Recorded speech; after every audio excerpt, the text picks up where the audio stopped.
selon le message que nous avons eu le dimanche.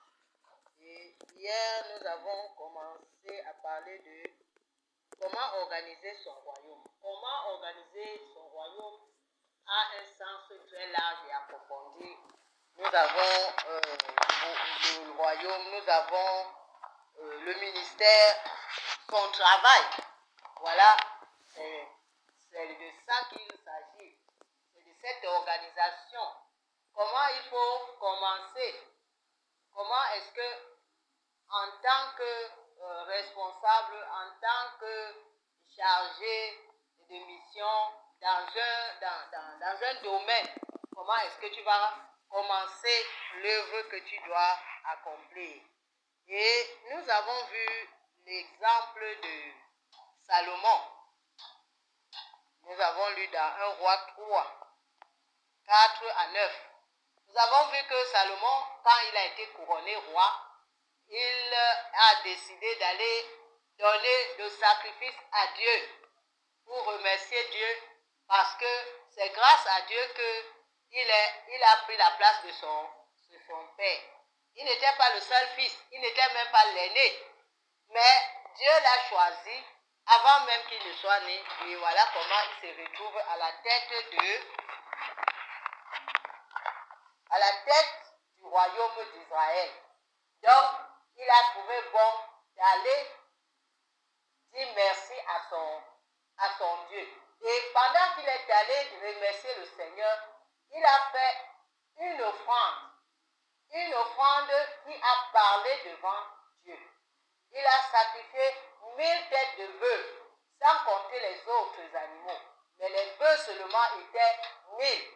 Et la lecture, l'Écriture nous fait comprendre que cet acte de Salomon a attiré Dieu.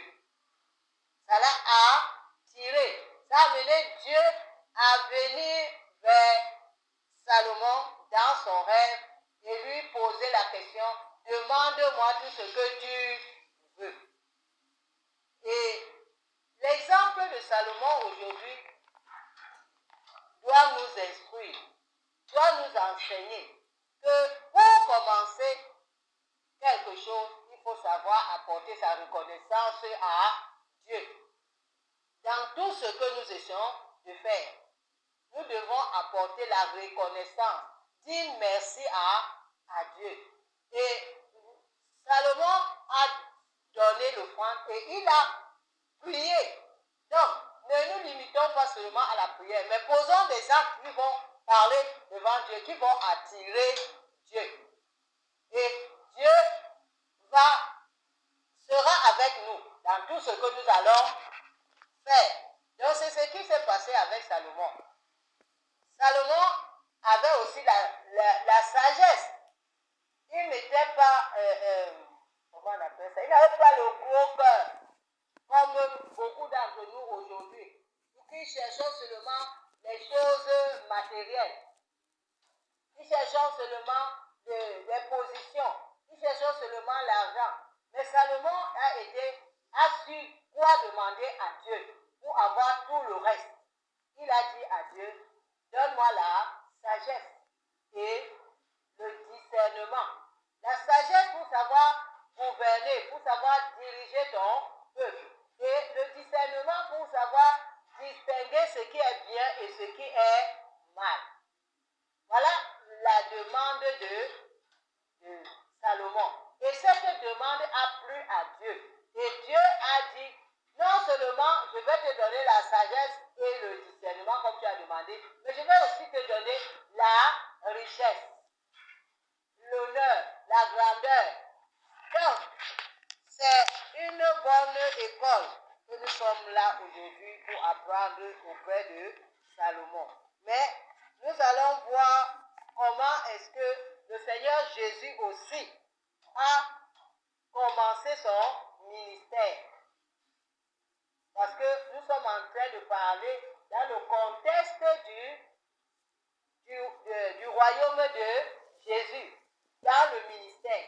Comment est-ce que tu vas commencer ton ministère? Toi qui es un jeune serviteur, ou bien toi qui es un ambassadeur, toi qui es un évangéliste, toi qui es un pasteur, toi qui es un ancien, qui a été oint, qui a reçu l'onction de fonctionner dans le ministère. Comment est-ce que tu vas faire les choses? Parce que c'est Jésus qui est notre modèle.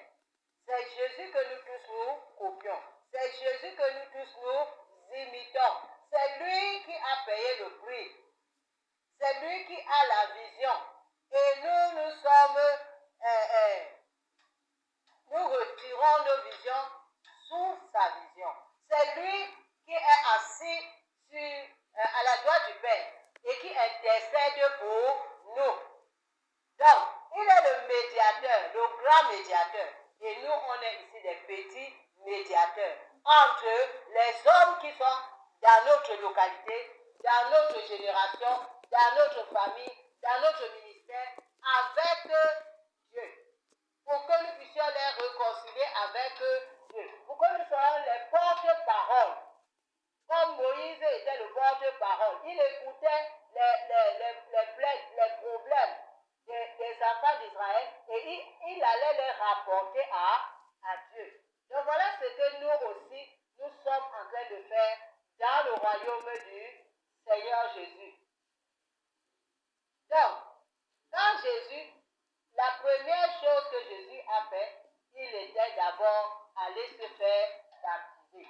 Donc, première chose, lorsque tu veux être au service du roi des rois, tu dois d'abord aller te faire baptiser. Le baptême par immersion.